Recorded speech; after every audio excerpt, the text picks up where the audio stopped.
พอ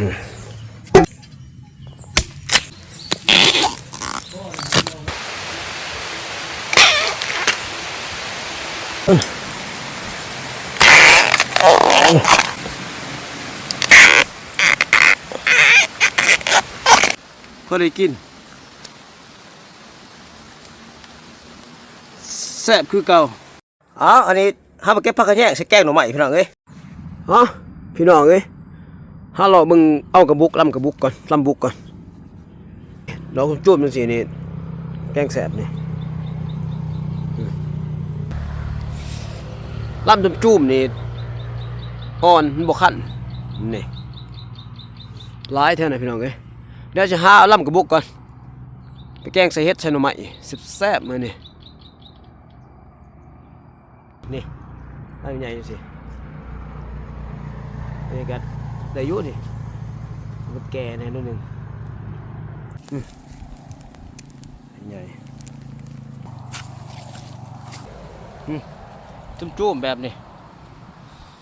แกงใส่หน่อไม้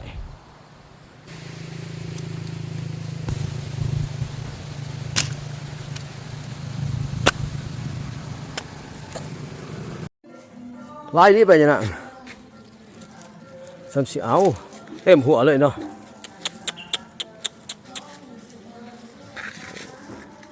เก็บไปขายวะน่ะโอ้เก็บเองวะเบิ้งโอ้ยใบงามเนาะใบยันหน้าแกงใส่หน่อไม้โอ้โหเต็มหัวเลยน้องเอ้ยเก็บใบยันหน้าลายเอเลยสัมสีเอาใบยันหน้าพวกลายนี่แกงใส่หน่อไม้ผักคากับมีเนาะใบใหญ่ใบยะนาง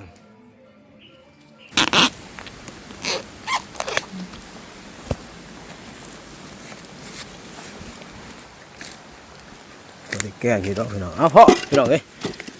เราจะกินสักหน่อย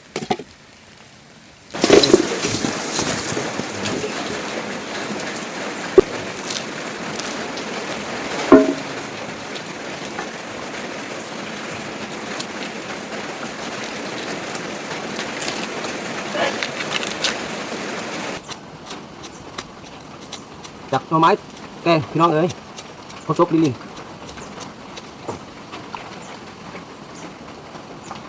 เอาเรียนนำตัวนี้เรียนนำ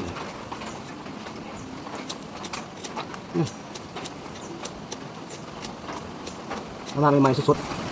ๆไม่อยากเลยจะเก็บ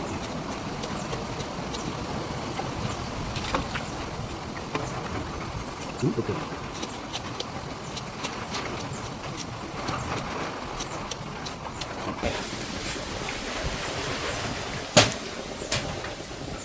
สด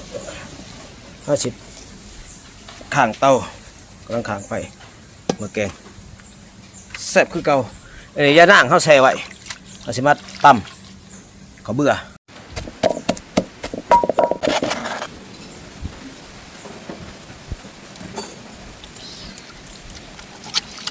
ก็เบื่อครับผมลำกระบุกเนาะ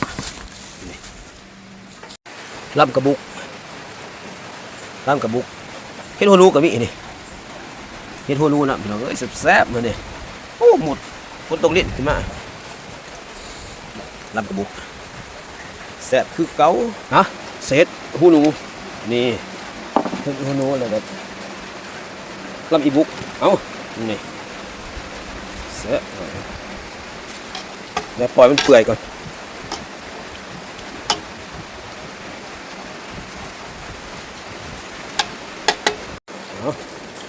เอาใส่ปลาแดกนิดหน่อยปลาแดกให้หรอใส่ปลาแดกปลาซิว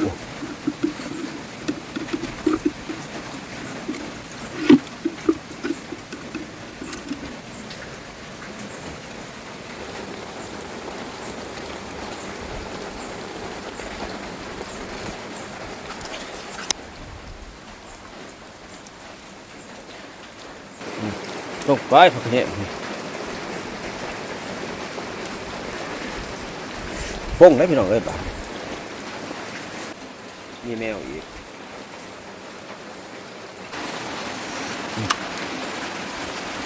เฮ็ดหูนูนะโอ้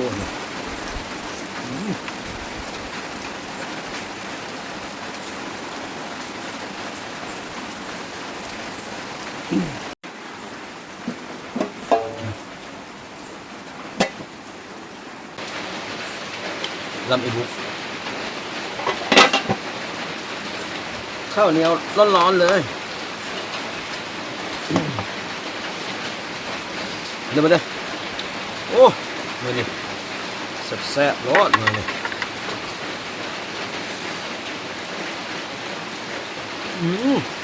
ลวกก่อน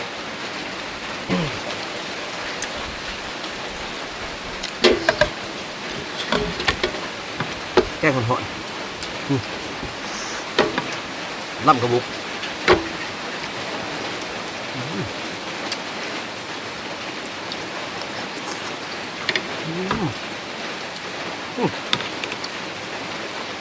ร้านนี้ล่ำกระบุก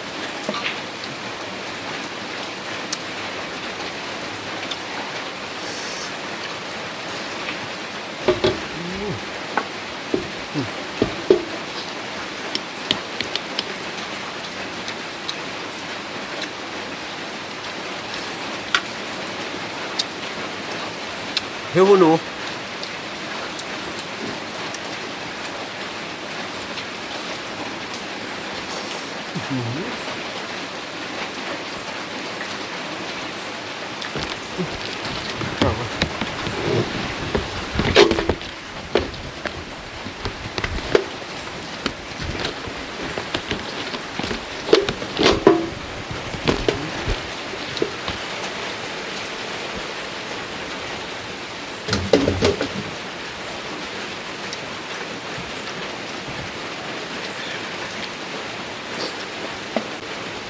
ฝนตกพี่น้องเอ้ย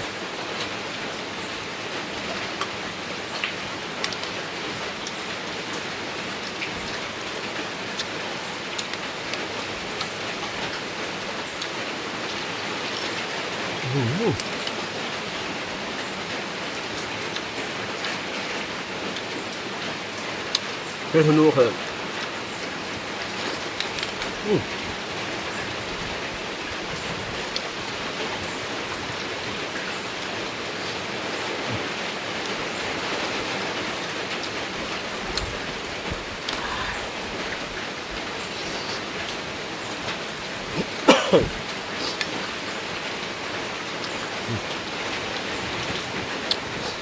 ลำบุก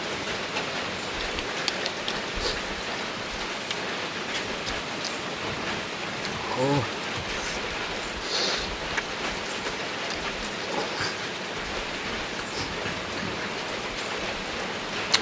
หวานดิ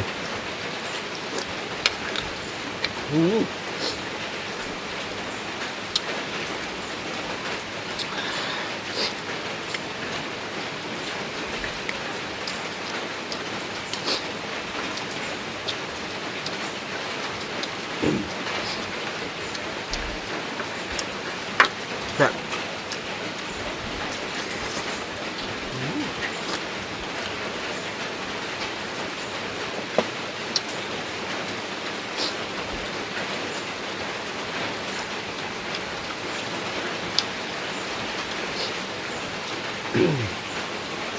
โอ้เขาทากเนี่ยสดๆพ้นตรงนี้พี่น้องเอ้ย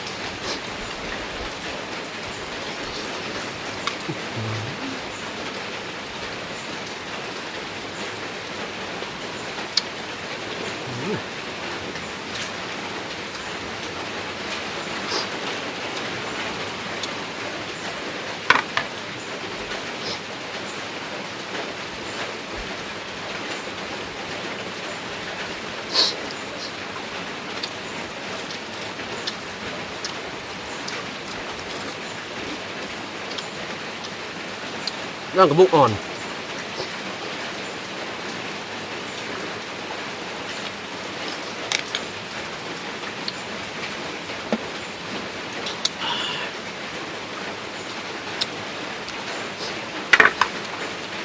เป็นหูนู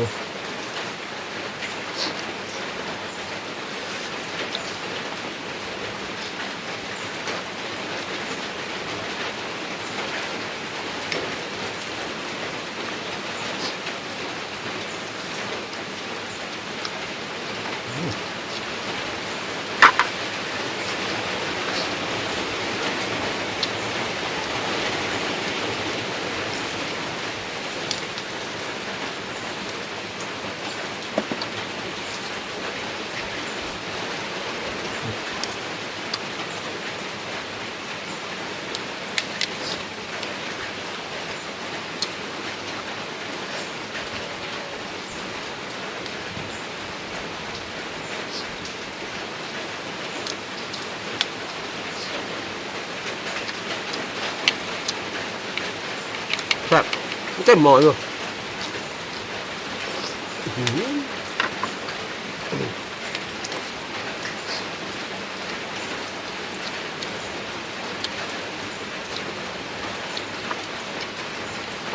แซ่บลำบุก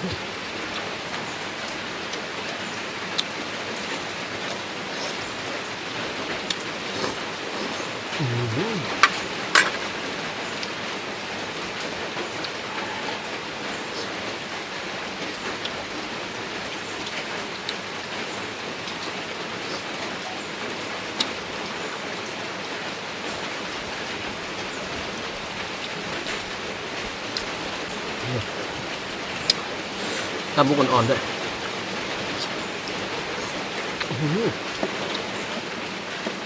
หวาน